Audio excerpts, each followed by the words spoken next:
The invisible wall, why 98% of traders never break through. Every single trader starts with the same dream: freedom. Financial freedom, the freedom to control your own time, the freedom to build a life on your own terms. You've probably spent months, maybe years, chasing it.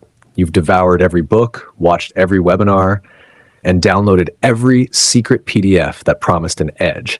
You believed the next indicator, the next strategy, or the next guru was the one thing that would finally set you free. But the wall didn't move. You know the one I'm talking about, don't you?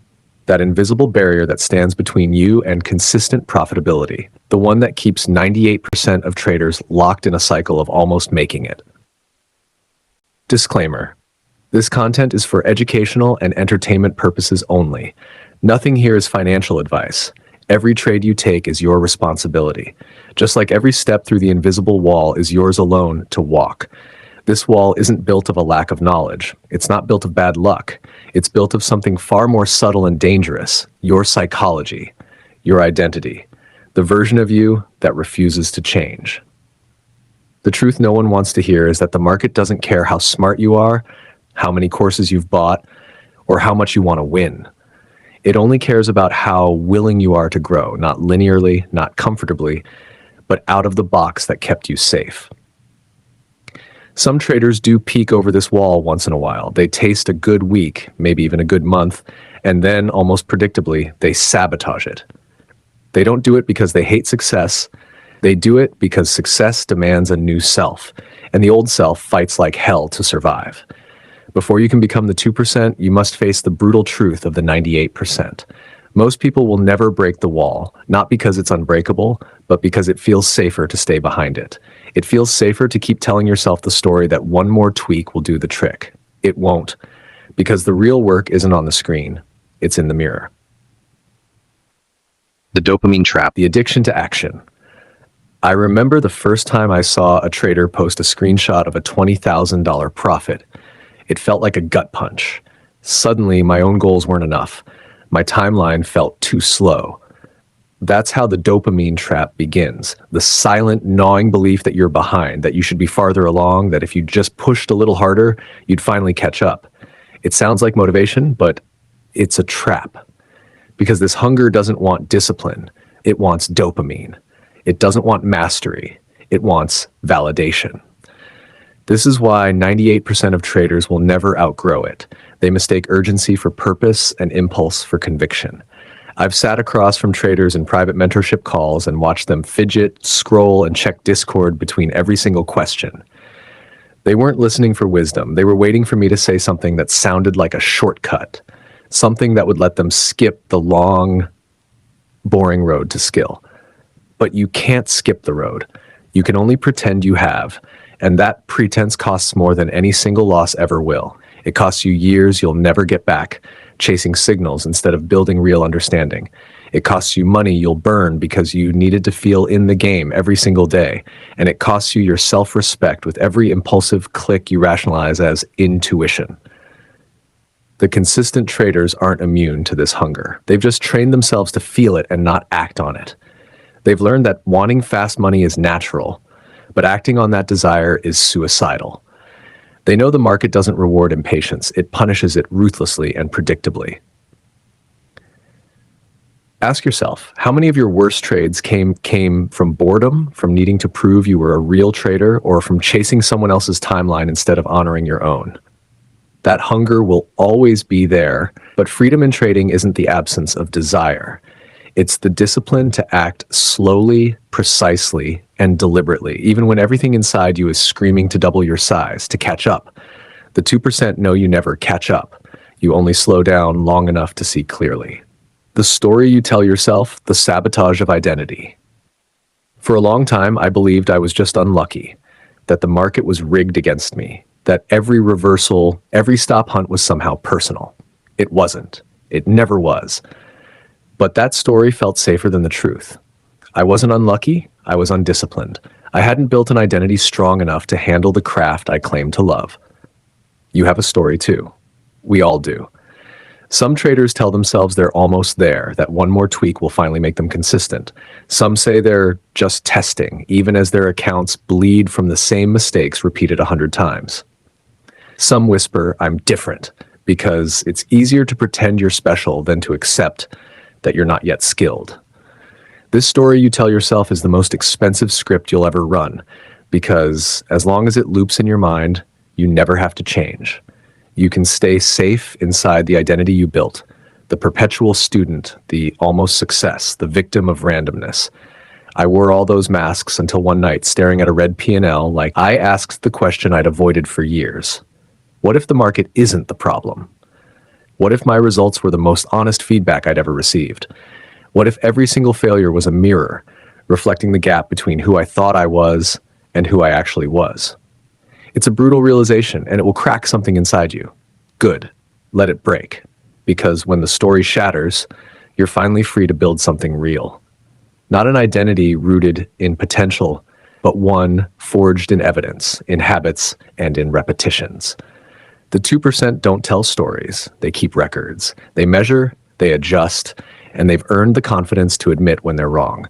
Most traders never get there because it's easier to cling to the myth of being almost ready than to do the unglamorous work of true transformation. The need to be right, ego's most expensive addiction. I used to think discipline meant never making mistakes, that if I just studied enough, practiced enough, and researched enough, I'd become the trader who was always right.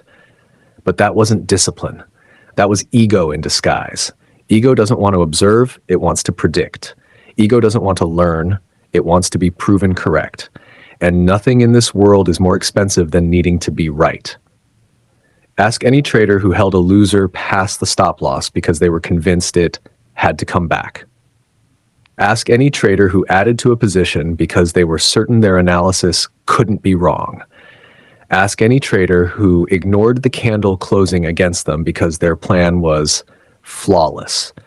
There's a moment right before you break your rules when the voice of ego sounds exactly like confidence. It tells you you're experienced now, that you've seen this pattern before, and you know better. And that's the trap. Because the second you start believing you're above the rules, you stop respecting the game. The market doesn't punish ignorance as harshly as it punishes arrogance. Ego will always offer you an out, a reason to hold longer, a reason to move your stop, a reason to believe you're different. You're not. Neither am I. Neither is any other trader who has ever sat in front of these charts thinking they could outsmart probability. The 2% don't trade to be right, they trade to execute. If the setup fails, they exit. If the plan invalidates, they stand down. Not because they're weak, but because they know one truth most traders can't stomach. Being wrong is cheap. Staying wrong is fatal.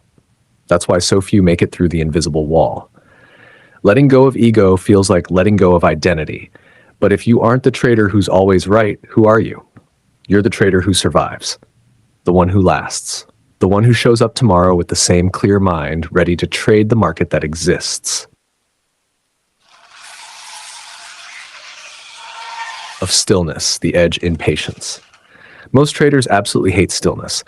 They call it missing opportunity. They can't stand the idea that while they wait, someone else is getting rich. So they click, they force, and they burn their edge one trade at a time. I didn't learn the power of stillness from a book. I learned it after burning through 5 terrible trades in a single afternoon. Each trade was forced, taken out of boredom, and each one violated my plan by just a little. That night, I stared at my journal in disgust. None of those losses came from poor analysis. They all came from one simple truth. I was addicted to motion. I wasn't a trader. I was an action junkie searching for a dopamine hit. The next week, I made a decision. I would watch the market for 5 days without taking a single trade. It sounded easy. It was excruciating. My hands twitched. My mind raced. I kept seeing phantom setups that weren't really there. But something strange happened around day 4. The fog started to lift. Without the constant compulsion to act, I began to see the market differently. I started recognizing clean structure, real momentum, and trap zones. Patterns that had been hidden behind my urgency came into focus. When I finally took that one trade, just one, it worked. Not because it was magic, but because I had waited. I wasn't chasing. I wasn't proving. I was present. That single trade wiped out every impulsive loss from the week before. That's when I realized the market doesn't reward constant action. It rewards selective aggression. Patience isn't a weakness, it's the highest form of discipline. It's what keeps you alive when everyone else is dying from overexposure. Ask yourself, how much of your trading is simply movement to avoid discomfort? How many times have you clicked not because your edge was clear, but because you couldn't stand the stillness? Most of your worst trades weren't failures of strategy. They were failures of patience. Stillness is not inaction. It's preparation. It's the space where clarity emerges. It's where you discover the most important question in trading. Does this setup deserve my risk? Because the answer is usually no. The trader's mirror. Journaling is a weapon. The trade is done. Win or loss, the candle has closed and the numbers are locked in. Most traders stop here. They close their charts, refresh their P&L, maybe post a win on social media, or stew in silence if it was a loss. Then they walk away. But in doing so, they miss the most valuable trade of all, the one that doesn't show up on any chart but plays out in the mirror. I used to think journaling was just busy work, something people did to feel like a serious trader. I'd jot down a few notes after a session and never look at them again. But when I finally committed to journaling deeply, everything changed. I realized the journal isn't just a tool, it's a weapon, a mirror, a brutally honest reflection of who you are when the pressure hits, when the money's real, and when discipline becomes optional. You see, your memory lies to you. A winning trade feels bigger than it was. A bad trade feels justified when you rewrite it in your mind. You convince yourself it was a setup that almost worked. You ignore the part where you hesitated, sized up emotionally, or broke your rules. But the journal remembers. The journal doesn't care about your ego or your story. It tells the truth. When I started journaling every single trade, and I mean every one, with notes on entry, exit, reasoning, emotion, context, and mindset, patterns started to scream at me. Not market patterns, me patterns. I noticed that after 2 or 3 green trades, I'd start to feel invincible. I'd increase size, loosen risk parameters, ignore warning signs. I wasn't trading a system anymore. I was trading a feeling, the high of being right. And that's when the damage always came. The journal showed me that my biggest drawdowns weren't caused by bad setups. They were caused by good setups followed by bad decisions. Success made me sloppy. Confidence became overconfidence. And I would have never seen that if I hadn't written it all down, honestly, without filters. But the journal did more than expose flaws. It started to build something new, awareness, clarity. It helped me slow down. After a loss, I'd open it and ask, what really happened here? Did I follow my plan? Was I reacting or responding? Was I trading from fear, from greed, from boredom? And over time, that reflection turned into discipline. I started to see bad habits forming before they had time to grow. I'd recognize emotional triggers earlier. I'd feel myself slipping into revenge mode or overtrading and stop because I'd seen that version of myself in the journal already. I knew where that road led. Most traders don't journal because it's uncomfortable. It shines a light on the parts of us we try to hide. It forces us to admit that our edge isn't always in the market. It's in us, or it isn't. And that truth is hard to face. But if you can face it, if you can sit with the discomfort and reflect anyway, the journal becomes your most powerful edge. Not because it gives you setups, but because it gives you self-control, because it makes your process repeatable, because it transforms trading from a game of impulse to a practice of precision. I used to chase setups. Now I chase behavior. I used to look for certainty. Now I look for alignment. I used to think my performance depended on the market. Now I know it depends on me. Every entry in your journal is a breadcrumb, a trail leading either toward mastery or mediocrity. It reveals who you are under pressure and who you're becoming through the process. Most of all, it gives you something no backtest ever will, self-awareness in real time. The truth is, the trader who takes notes after every session, who studies not just charts but their own patterns, who can say, this is how I felt and this is why I acted, that trader becomes dangerous. Not because they predict the future, but because they know themselves better than most ever will. There will come a day, maybe weeks or months from now, when you'll read an old journal entry and barely recognize the person who wrote it. Someone who was chasing the market, ignoring risk, seeking validation, driven by fear and FOMO. And in that moment, you'll realize you've outgrown that version. You've evolved. You've become someone who doesn't just trade with strategy, but with self-mastery. And that evolution, that internal shift, that's the real edge. Most traders never look this deep because it's uncomfortable. It means facing the possibility that you, not the market, are the reason you're stuck. But if you can sit in that discomfort, something shifts. The journal stops being a log. It becomes a conversation, a mirror that remembers every version of you so you can see who's showing up now. And one day you'll open that journal, read the thoughts of a trader who was always chasing, always proving, always unsure, and you'll smile. Because you're not that trader anymore. You became the one who can look in the mirror and say, I know exactly who I am when I trade. Conclusion. Journaling isn't just about documenting data. It's about developing the kind of clarity that most traders spend years searching for. It teaches you to observe yourself with brutal honesty, not to shame yourself, but to refine yourself. Because in trading, your worst habits will always repeat themselves until you shine a light on them. And that light is your journal. It shows you when you're emotional. It catches you mid-pattern. It whispers back the things you ignore in the moment. The hesitation before an entry, the greed behind a size increase, the lie you tell yourself after a loss. And slowly, through that mirror, you stop reacting and start responding. You begin to trade from awareness instead of impulse. You stop becoming the victim of randomness and start becoming the operator of a process. This isn't about becoming perfect. It's about becoming consistent, not just in execution, but in reflection. Because every mistake you write down is a lesson you won't have to repeat. Every honest paragraph is one step closer to self-mastery.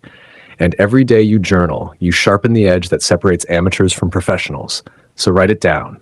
Every trade, every emotion, every flaw, every breakthrough. The market gives you data, but your journal gives you understanding. That's where transformation begins. In the end, the difference between a trader who plateaus and one who levels up isn't talent. It's who's willing to face the mirror.